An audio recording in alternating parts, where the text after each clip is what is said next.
Okay, maybe just to have an idea, because you all look very young, right? You all know this is the SkillsFuture Festival. Angie, correct me if I'm wrong. Do you have SkillsFuture credits? Not very. Too young lah. Okay. 25 yeah, 25 and above, then you get your SkillsFuture credit. So, anyway, my name is Keegan. I'm from Republic Poly. So I'm a lecturer there, and yeah, I think since it's a small group, we just be comfortable with each other. You got a question, you just throw out questions. Along the way, can do a little bit of sharing. I'll share with you all what based on whatever contents, whatever information I have. Just to check, will audio be okay for you? Can you speak at your normal pace? Sorry? Can you try speaking at your normal pace and I'll just check? Normal pace. Like how loud you want to talk. Oh, this is my normal pace. Yeah, that's fine then. This is okay. Yeah. Is it? So you all can hear me, right? So yeah, I'm with RP as a lecturer. I'm with the Diploma of Engineering Design. So in this diploma, we actually do a lot of 3D design. Students do a lot of 3D design, 3D printing. So I assume that maybe just a show of hands, how many of you have used 3D printers? Okay, that's great. So, okay, then I can go along that line and then maybe share with you all a little bit more about things like how to get started. If you want, do you all want to get started? Would you all want to use 3D printers someday? Someday, yes. So let that be sooner rather than later, right? Let that be sooner rather than later. So just another question: how many of you got SkillsFuture credit here? Only one of you. So the rest of you enjoy your youth, right? I think you'll come to you when you get to 25 years old. And actually good money lah. I haven't used mine. Have you used yours? You've used already, yeah. So for myself, it's always about what kind of courses to use on. There's such a long list of courses out there, right? So yeah, again I digress, right? So like I was saying, I'm with RP, and then before I've been with RP for 3 years, right? Just about 3 years. Before that, I was running my own business, doing a 3D printing business. So I was doing that for 5 years, like from 2014 to 2019, right? So during that time, I was working with a lot of schools, a lot of companies, government agencies even, right? So they were looking at how 3D printer can be used, right, in their own workplace, in their own industry. And I think one of the more memorable ones was, I was conducting this workshop, right, this 3D printing workshop for Walt Disney company. Oh, and their company is so nice, right? You walk in, you see Mickey Mouse on the wall and all that things. And I think what they were trying to do, right, during that particular 3D printing session, right, they were really trying to explore, right, how they can use 3D printing to prototype some of their merchandises. Right, they always have a lot of different kind of, souvenirs, that kind of things, right? So physical items like this, the company was looking at how they can use 3D printing, if not to produce, at least to prototype, right? So to make a model out of it. So yeah, I was doing that for about 5 years before I joined RP, and then prior to that, again, I was actually from the industry. So my first job, I think 2013, I was with ST Aerospace. So I was trained as an aerospace engineer, right? Graduated from NTU, and I think during my time in ST Aero, again, that was my first exposure to 3D printing, right? I think I was doing a lot of passenger to freighter conversion. So, those passenger aircraft, when they get really, really old, like 20 years, and then get too old, right? So what happened is we actually convert these old aircraft to become cargo aircraft, right? And during that process, when you do the conversion, actually a lot of parts have to be changed, right? So you need to remove the flooring. So for example, human being weigh 100 kg, right? And then maybe your whole cargo can go into like 1000 kg, per pallet kind of things, right? So we had to change a lot of the interior parts, interior components and so on, right? So I think the company, bought a 3D printer, wanted to print parts, right? Not for installation, but really to test whether it fits, right? Because ultimately, if it doesn't fit, then we go out and mass produce, quite a number of pieces. right, then you're going to waste the money lah. So 3D printing, it's as a prototyping tool, it's that was how we used it back when I was in the industry about 8 years ago. Right, 2014, yeah, about 8 years ago, right? So companies were already starting to look at how we can use 3D printing. And so today's topic, right, I should actually stand here so you can see this side, right? It makes a bit more sense, right? So yeah, and I'm gonna make our life a little bit difficult because I like to walk around when I deliver. It's alright. So yeah, today we'll be talking about the applications of 3D printing. Of course, there's actually a lot. It's a very wide field. And what is the reason you wanted to sign up for this session? Anyone? I guess to know more about what each industry has to offer. Okay. Anyone has any different, something that you want from this session? Something that you want to learn, something that you really want to know? Right, so great, right? So I think this session here, is framed such that I actually do have a lot of photos, a lot of videos about how 3D printing is used across various industries, and some of them you probably might have heard of as well, right? So this is my plan for this 1 hour session. Right, we'll be looking at essentially what is 3D printing, right? There's a lot of different types, a lot of different methods, right? And the one that you're probably very familiar with is the plastic printer, right? The printer that prints plastic, right? But beyond that printer, there are so many other types.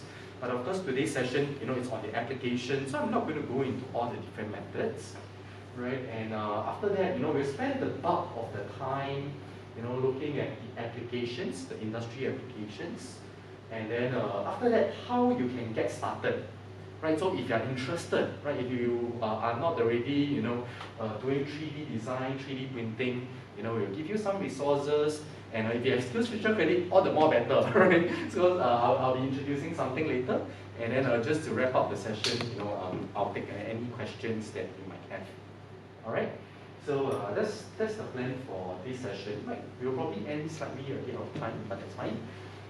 Right, so what is 3D printing? So like I was saying, you probably would have seen the plastic printer, which looks like this, right? You can print plastic parts like this. And essentially when you talk about 3D printing, right, because there are many different methods. But no matter what method it is, 3D printing is always layer by layer, right? It's always layer by layer. So if you look at this, if you zoom in, right, it's not very clear over here, but you can zoom in, you'll see, that layers, those fine lines, right? And it's really very thin. Now, my question to you is, what kind of food, F-O-O-D, right? It's layer by layer. It's layer in nature. Anything comes to mind? Kueh lapis. Exactly, right? So, kueh lapis, your rainbow cake. And when I was younger, right, my mom always makes her own kueh lapis, right?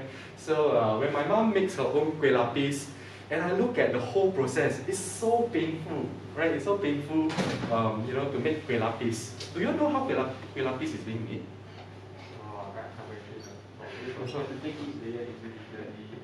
Right, so she was making the kueh lapis batter, right? She was making the kueh lapis batter. And then after that, she has this, tin, square tin, right? So she pours a thin layer onto the bottom, right? Put it into the oven for 1.5 minutes, right? Then after 1.5 minutes, ding, she take it out, she pour another layer on top, right? Put it back into the oven, another 1.5 minutes, take it out, and that process goes on, right? So kueh lapis has like what? If it's like 20 layers, right? If it's 20, 30 layers, the kueh lapis, right? She has to keep repeating that process, right? And it's a very slow process, right? So 3D printing, it's layer by layer. It's just like how we make kueh lapis, right? That one layer at a time, very long process that takes to build up the entire object, right? So that is the essence of 3D printing, right? No matter what kind of methods, right? So like I was saying, I was sharing with those who came in a bit earlier, right? There are many methods of 3D printing, right? So no matter what method we talk about, it's always layer in nature, right? So it's one of the, I'll say, characteristic right, of a 3D printed part, right? So if you look at a part, you see a lot of lines, you can kind of make a guess, right, that it's 3D printed, right? So that's the layering. And I think today's session, right, the title of this session here, applications of 3D printing, right? 3D printing actually goes by a lot of other names as well. Sometimes people say additive manufacturing, so this word over here, additive manufacturing. Sometimes people say rapid prototyping, but of course I think 3D printing is the more romantic word, right? So, you say 3D printing, everybody knows what it is. Right, but if you say things like rapid prototyping, go along the roadside, you say rapid prototyping, additive manufacturing, right, people may not even know what you're trying to refer to, right? So I think, but over time, 3D printing become the easy word to use, right? When you talk about 3D printing, everybody knows what it is. It is that kueh lapis making one layer at a time, right? But not just for kueh lapis, right? It's about making your plastic parts, metallic parts, a lot of different types of parts. Right, so additive manufacturing, essentially, right, because it is additive in nature, right, so it's one layer by one layer, adding up at a time, right, so layer by layer, right, and compare this to, conventionally, right, how parts are being produced, is that typically you have a milling machine, or even a drill machine, right, so you start with a block, and then you start to cut down material, right? So so that is subtractive, right? And but 3D printing, it's layer by layer it builds up. So I think that is the key difference, right, in additive, versus a conventional. Which means to say, right, 3D printing actually, in a way, you kind of don't waste so much material, right? Because you add the layers up rather than you cut away and then those parts, if you cut away it becomes too small, you just basically discard them, right? So yeah, that's 3D printing. And it all started in 1982, or some people say 1982, some people say 1984, right? So that's about 30 years ago, right? So depending on who won the argument back then, so person A said, hey, I did it first. Person B said, hey, I did it first. Right, so back to that time, 1980s, but that was roughly the time, right? Where I think why this is important is because the first person who did it came up with this method, right? Called the stereolithography method, right? It's called the stereolithography method. It's nothing like the plastic printer that you see, right? It's nothing like the plastic printer that you see, and but when he came up with this method. Right, what also came along with this, right, was this file format, right? So you see this thing in green is called STL, right? So it's just like a Word document has a certain file format, right? What's the file format for a Word document? Doc. Yeah, it's a .docx, right? And then your Excel file, you have a .xls, right? So for 3D models, right, actually there are a lot of different file formats also, right? In the industry, there's STP, there's IGS, there's OBJ, and so on, right? But for 3D printing, even up to today, right? So we are using STL files for 3D printing, right? So we save our 3D models in terms of an STL file. So I think that is this guy, Chuck Howe, that is his contribution, right? So I think why this STL is important is that if you all plan to do 3D printing in the near future, you all need to remember, right? Either you download STL from the internet or you create your own models and then you save it as an STL file, right? So that is the STL file. And yeah, so that's the history of 3D printing, and up to today, right, things have changed, right, a lot, right, things have changed a lot, right? So back then, there was that method called stereolithography. It's actually, the raw material is a liquid, right? But I don't want to go into the theory part because it becomes very dry and boring, right? But today you see, you got that plastic roll of material that goes into the printer, right? So that's the most common ones that we all know of typically, right? But on top of all that, right, according to ISO standards, right, so it's like a standards organization. So they are the one who define the standards, right? So according to standards, there are actually 7 different categories. Right, so broadly speaking, there are many types, right? So yeah, so I'll not talk about all the 7 because I think after that it becomes a theory class for for uni students, right? So but just to give you a broad idea, right? Just to give you a broad idea, there are different types of printers. But because today's session, right, it's really about applications. So I'll just maybe quickly wrap up this session, this section here. Then we'll move on to the applications of 3D printing, right? So the whole idea of 3D printing, basically, if you have something in mind, right, you try to conceptualize it, right? You try to sketch it out, you try to draw it out. Then you get a 3D, you use a 3D software, right? You use some kind of a 3D software, right, to design, to build your part, right? Then you save it, right? So important, the file format, you save it as an STL file, right? You save it as an STL file. And once you have the STL file, you put it through another software. So you see, for 3D printing, typically there are 2 software involved, right? The first one is the design software, right? So once you finish the design, you output as a STL file. The STL file go into another software called the slicing, right? The slicing software.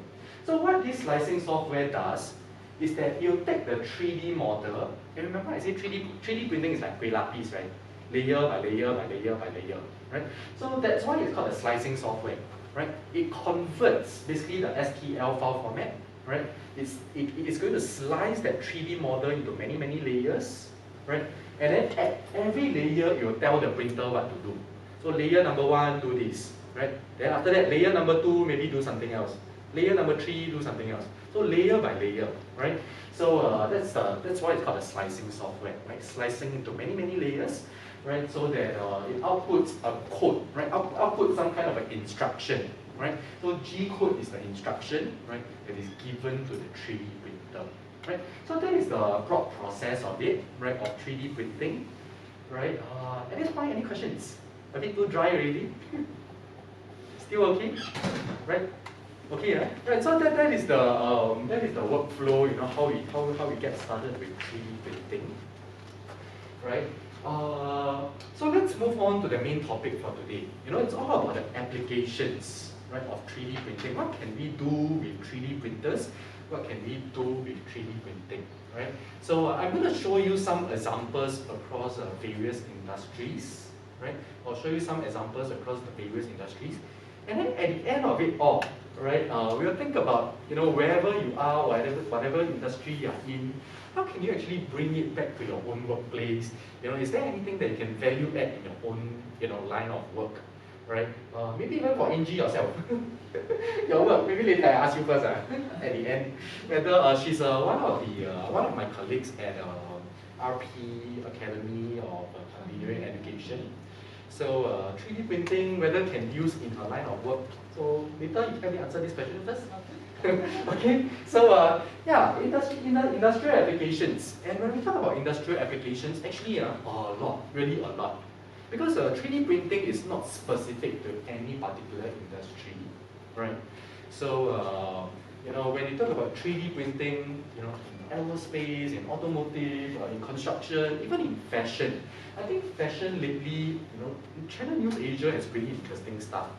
Right, so Channel News Asia recently they had this 3D Nation documentary, and then they went to basically make a whole episode right out of this particular company that manufactures 3D fashion, right? That means 3D print fashion, right? So if you're interested, maybe you can do a Google, 3D Nation, Channel News Asia in fashion, right? Something like that, right?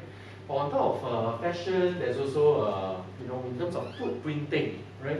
In terms of jewelry, medical, and so on. Right? So a lot of different applications of 3D printing, right?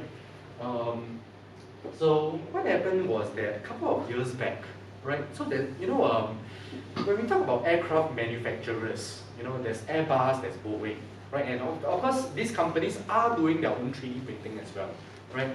But on top of that, your aircraft engines, right, are manufactured by different people. For example, Rolls-Royce, and then you have GE, right? So, and what happened was that GE, right, what they did was that they actually redesigned a part, right? So this is a nozzle assembly, I think, right? A nozzle, right? And previously this nozzle, right? It's a metallic nozzle, right?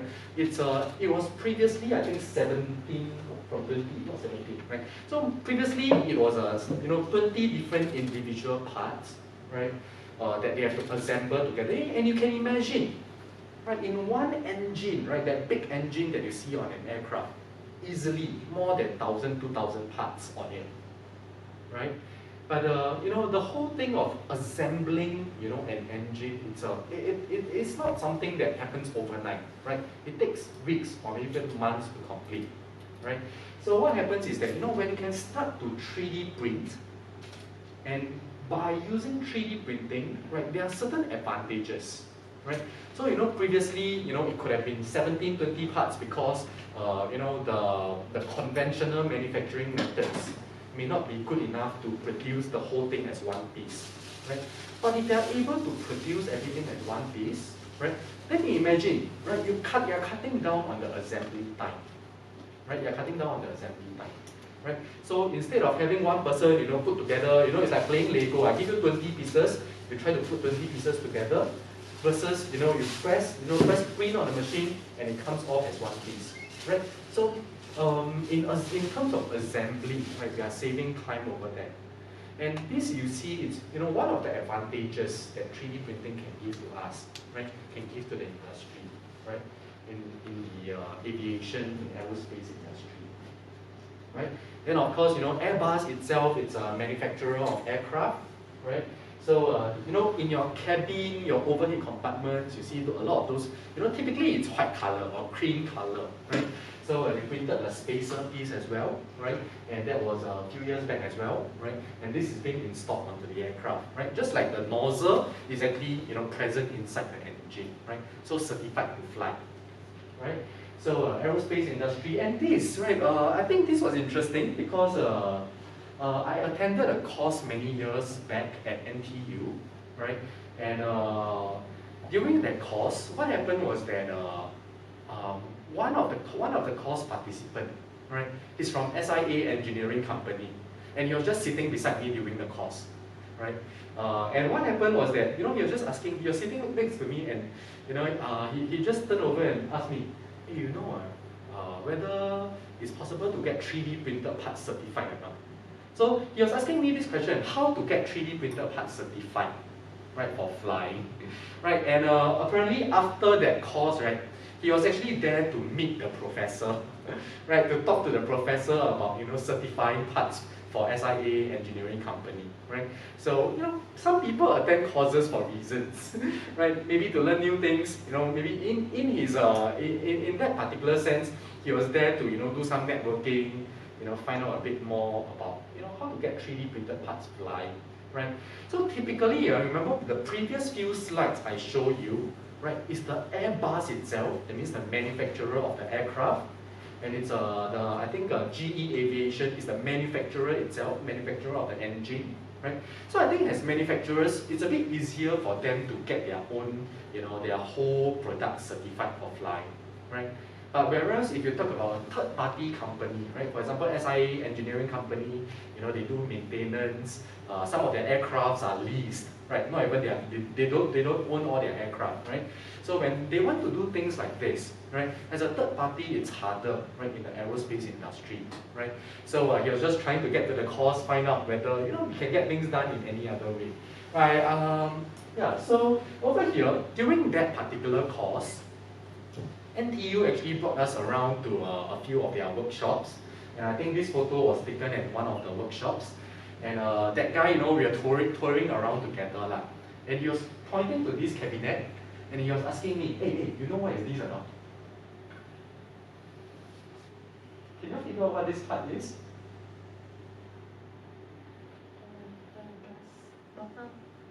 That's the cup holder, right? So on the SQ aircraft, right, that's your cup holder. This piece over here, right, that's being 3D printed, right? So yeah, that's but of course I think this is probably one of the older aircraft, like the B777 or something. Nowadays SQ very rich, got the 380, 350, and a lot of new aircraft now, right? So that's the cup holder, and of course behind that, that's basically the seat armrest, lah. And I think if you think about it, why does an airline want to do 3D printing for parts like this?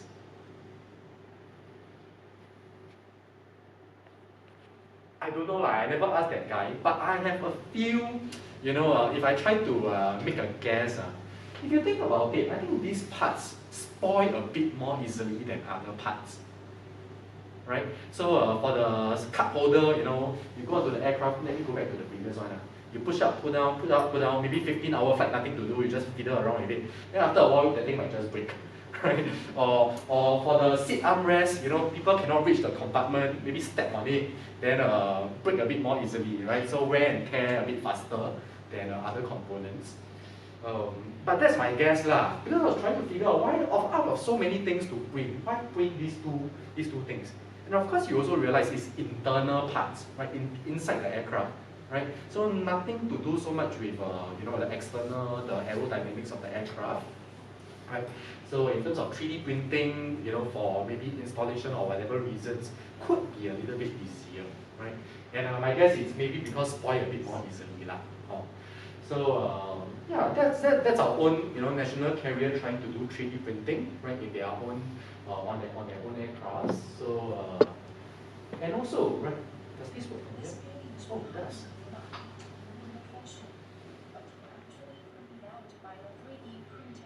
That's the loudest it gets. The 10 standalone one-story houses. Interesting. The walls are made up of layers of construction waste and cement instead of brick and mortar. So again, you see kueh lapis, right? Layer by layer. Prevented the building's roofs from being printed. The buildings will serve as offices at a high-tech industrial park in Shanghai. We visited the company's workshop in Shanghai's neighboring city of Suzhou to find out precisely how the buildings were built. The walls are primarily made out of materials refined from construction waste and mixed with cement. The wall structure was scrupulously designed to ensure soundness and practicality. The printer used to make the walls was designed and made by inventor Miller. His company and research center are all made out of 3D printed walls. It took about a month for him to build his office, which covers an area of over 10,000 square meters. Ma said that the paper printing assembly line usually consists of 4 printers. He added that the new technology. Actually, that's where the video starts to get a bit boring. So let me pause the video over here, right? So that in the previous video, right, what you saw was that 3D printed, right, in the 3D printed buildings, right. So and I think that particular video they were trying to showcase that in 24 hours they produced 10 of that particular one-story building. So if you think about it, wow, really quite fast, right? And I think if you think about the thickness of every layer, right, it was pretty thick, right? Maybe a few centimeters, right? A few centimeters, right? Not too sure whether it's fully, watertight, right? And if you, because I think from the video itself, it seems like they were just printing the walls though, right? But the roof was still installation of some other stuff on top, right? So that's 3D printing in construction. And if you think about the context, right, for Singapore HDB, right? You all know how Singapore built our HDB? Prefab, right? So it's like Lego, fab somewhere else, then maybe someday along the road, you see somebody's living room on the roof, right, traveling to the site, right? So it's like, Lego, right, just whole thing bring to the site, and then use a crane, lift it up, right? Then, of course, many of those pieces go in. So likewise, if you think about 3D printing, right, I heard that NTU again it's working with HDB to prefab through 3D printing, right? So that's, maybe, who knows, 20 years down, our HDB might be printed as well, right? So that's the construction industry, right? And then also, furniture, this one, were you there? Yeah. Yes, I'm there. So she was telling me that, a few years ago, she was from the furniture industry. And I think during that year, I went down to this furniture fair as well, right? And a lot of 3D printed stuff, right? So this one, oops, sorry. This is so this is supposedly a piece of furniture, right? And if you think about it, furniture typically very manpower intensive, right? You need some kind of a craftsman, like master craftsman, to start to carve things out or do things like that, right? But with technology, it really makes the whole process so much easier, right? So if you talk about 3D design, remember just now when we talk about the workflow, right? We start with a concept, then we design using 3D design software, right? So easily can be done right on the computer, right? And once you come up with the design, right, press a button, right, go to the slicing software, and then after that press a button, right, your so-called your piece of furniture, right, can come out within maybe something of this size, maybe 2 days or 3 days, right? So compared to having labor, so now basically what happens is that if you haven't realized, right, along the way I've been trying to drop a few, what are the advantages, right? Why are people doing 3D printing, right? You think about the aircraft nozzle, it saves assembly time, right? You think about this one, so again save labor, and in a Singapore context, labor very precious, right? And labor very expensive, right? So yeah, that's in the furniture industry. So to me, this looks like a coffee table. Is it a coffee table? It looks like it. Or Some sculpture. yeah, right. So that's one, and then a couple of other, a bit more basic ones. In fact, this one, if you all want to print, right? Do you know Singapore we can 3D print for free? Later I share with you. Later I share with all of you, right? Yeah, so if you want to, right, later when I share with you, then maybe you all can go to that place, and then you all can start to print some of these things out, right? Ornaments, vases, or accessories, and yeah, that's the big one, right? So again, this is the common plastic printer that you probably are aware of. Right, a spool of material, right, and then you see that yellow, that line going into the printer, right, and then the printer melts the plastic, and then layer by layer, print until the entire thing, right, comes out, right. So that's basically a scaled up version, right, for printing furniture, right. So yeah, pretty cool color over here, right. And yeah, besides all the different industries, so this one a bit more interesting. Happened about a decade back, right? 3D printed Organ for the patient. kidney This organ. actually shows the actual printer. And this actually shows that printer. Again, layer by layer. We actually have the printer right here. So while we've been talking today, we've actually, you can actually see the printer back here in the backstage. That's actually the actual printer right now. It has been printing this kidney structure that you see here. It takes about 7 hours to print the kidneys. This is about 3 hours into it now. And Dr. Kang's going to walk on stage right now, and we're actually going to show you one of these kidneys that we printed a little bit earlier today. Put a pair of gloves here.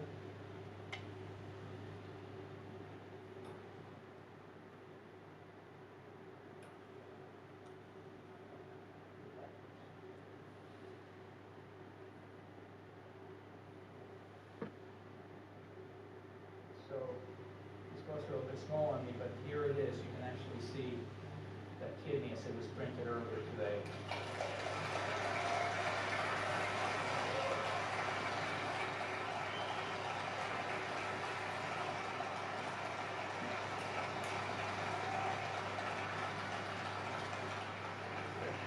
So when we talk about 3D printed organs, something that is not my area of expertise, right? But what I understand is, there's cells going in, there's a bio ink, bio gel, that's like a scaffolding for building up the material as well, right? So that was a couple of years back, and besides kidney, I think more recently, right? Not so recent as well, right? So it's really printed a pulsating heart. Right, so printed out that so-called that heart tissue, it's pulsating, right? So yeah, a lot of things happening in the world. And remember, I said 3D printing is like kueh lapis, right? Just now you all saw the printer trying to print the kidney organ, also layer by layer, right? So print for about 7 hours, right? So it's a long process, right? It's a long process. But if you think about conventionally, let's say you want to manufacture something, right? You send out to somebody, that somebody maybe also take 1-2 weeks to build the part, and then send back to you, right? So if you have access to printer, it's a bit more convenient as well, right? So fashion, right? So this PLA, right? That's PLA plastic. That's the common plastic that the plastic machine that people use. But of course, I think not very comfortable lah, if you think about the whole thing. So yeah, so check out the 3D Nation, that CNA documentary that I was talking about, right? So they were actually showcasing this company that 3D prints its own line of fashion, right? Yeah, there's even a space station.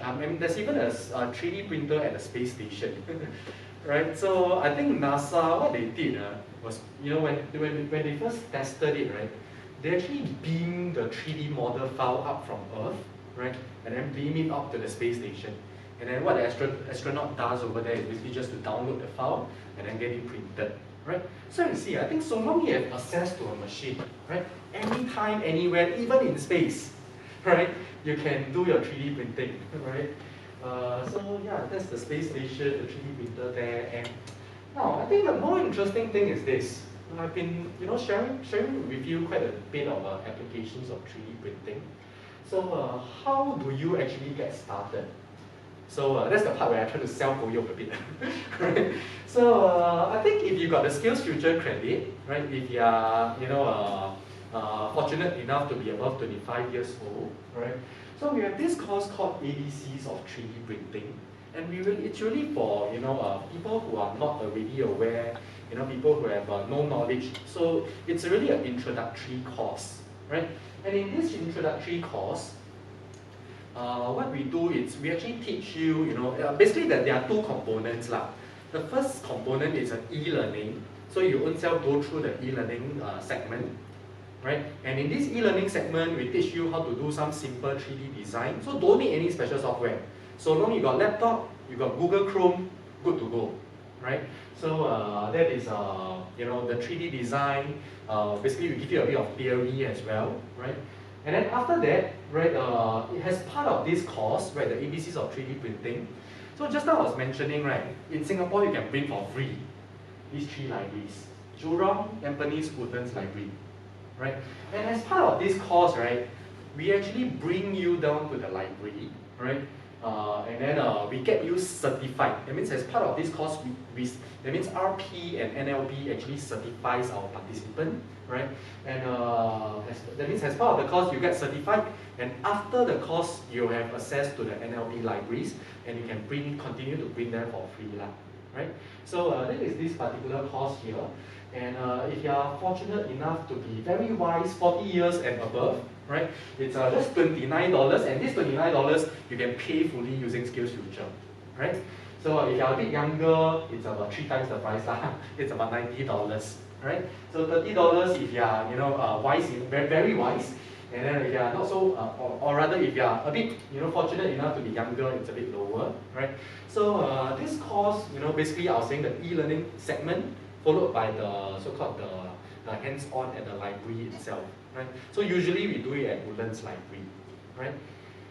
And for those of you, unfortunately, you don't have SkillsFuture because you are very young, right? NLB, basically, if you want to use their own, if you want to use the NLB printers, you can. What you need to do is you need to go down to the library, sorry, let me repeat that.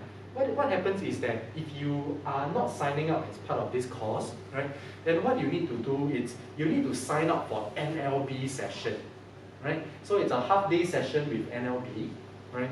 And then they do it, I think, twice a month, right, at the 3 libraries. So each of these libraries, they do it, I think, twice a month, right? And they usually open the registration at the start of the month, right? So, and typically very fast, it gets snapped up very quickly lah. So I think a bit hard to get unless you camp there, first day of the month, you go and check, and then you need to register, right? So those of you, if you otherwise, of course, the easier way, join our course, and then go through an e-learning segment, and then we bring you down for a special session, right? So that is this course over here on ABCs of 3D printing.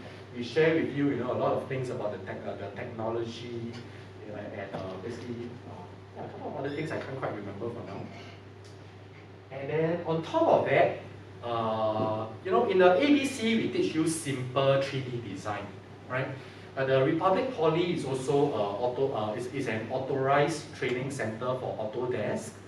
Right, so Republic Poly, we are an authorized training center. So what happens is that if you sign up for our beginner and intermediate, right, CAD actually stands for computer aided design, right? So if you sign up for the beginner and intermediate computer aided design course, right, basically you learn how to basically do a bit more fanciful 3D designs. And even in this particular software that we are using, you can do engineering simulations, right? So for example, look at some heat transfer things, or some the mechanical structure, how does it deform? Sounds familiar? Yeah. Right? So uni level stuff, right? But that's this course that we offer, if you want to, but this course is really if you are interested to go a bit more in depth into 3D design, right? And then once you finish the intermediate one, right, you have to go for the Autodesk examination, right? I think this Autodesk exam, right, once you clear the exam, you get a certificate, right, issued by not Republic Poly, but issued by Autodesk, and then basically saying that, and that particular cert is recognized worldwide, right?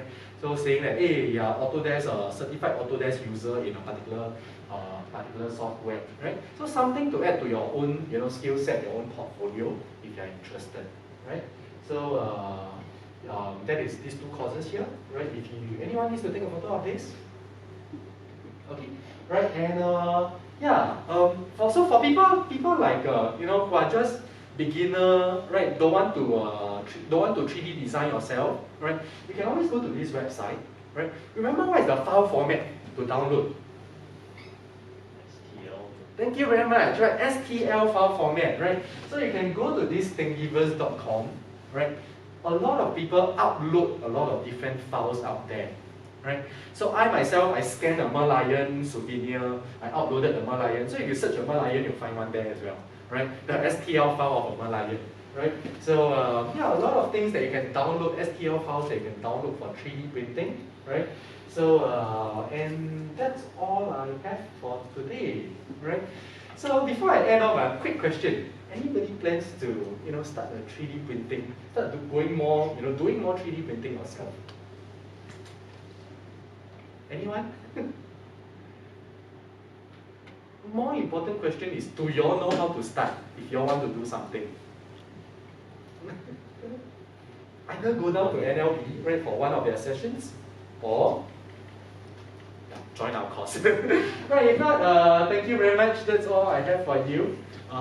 We have some souvenirs for you, and do we have enough? Yeah, just nice. Okay, great. Okay, thank you very much, and have a good evening. I'll help you to pass that off as well.